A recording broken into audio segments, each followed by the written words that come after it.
Oh yeah, they are right there. I hope that's not a flash. Oh yeah, that is a flash! Oh shit! So I've been hearing a lot of hype about Contractors, mostly because it's heading over to Quest with its amazing mod support and better mods than Pavlov. Now that more VR FPS games have been coming out, I've noticed Pavlov getting more and more hate, mostly due to the low player count, very confusing gun recoil, and a very unbeginner-friendly UI. But Pavlov was the first, so there has to be some credit where credit's due. If I ever wanted to play CSGO in VR and get even more infuriated with it, then I can just play Pavlov. If I want to play Prop Hunt, TTG, or even Escape from Tarkov, then you can do that. Although very limited, it's still possible and is a blast, but good luck getting into a full lobby because the game recently went to Quest and, well, the devs seem to be focusing more on that than PC. PC VR players are still alive. We have all these other games. I don't know why they just kind of stopped working on it. VAIL VR is a new VR FPS that's still in development and its main focus is on competitive play. Kind of reminds me of the approach Riot Games did with their competitive FPS, Valorant. Like, a lot. My favorite part is keeping people behind a wall, making them have to wait for a beta access key, similar to Riot's method when they came out with their beta. But beta keys aren't anything new, so I don't really blame them for this approach, probably so the servers can, you know, not die. As of writing the script, they just announced early access on November 17th, 2022.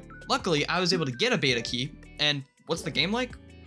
Really good. Gunplay is very smooth and not clunky at all. Everyone is the same height, so those little trying to keep their hitbox in the ground and constantly moving in a sporadic pattern so they don't get hit. I hate these little are completely removed. And in fact, they actually just had a tournament recently. Some time ago, I don't know, I don't really remember. I'm not really into that kind of stuff. The basic gist is the game is good, and we're not going to talk about their plan for longevity or the weird advertisements. The game has good gunplay, and let's pray that's enough to keep it alive. Also, map creator like in Halo, so. Okay, I'm going off topic. I feel like it's about time I talk about the game that's in the title. Contractors has been out for a while, but didn't really get as much attention as Pavlov. It still had players, but it just wasn't it, I guess. I don't know. Then they started updating the game like crazy, such as mod support and more movement options, like sliding. Having these additions, I feel like Contractors is what I would refer to it as Call of Duty, but VR. Guns work the same, they have similar modes and similar modes of transportation. And oh my, the mods have gone insane. They got Halo in this? This is the worst gun ever. It's not loading. I don't know where to put it. That's a grenade. Uh-oh. They got Star Wars in this? Okay. Shotgun time, baby. Why is there one in the water? They got blatant sorcery. I mean, I guess it's melee combat, so why not port a completely other game? And if you're not a multiplayer guy, they have a lot of single player content. Seriously, this is a lot of content just for a single player mode. So I thank the devs for that. And the addition of it being on Quest with cross-platform is just...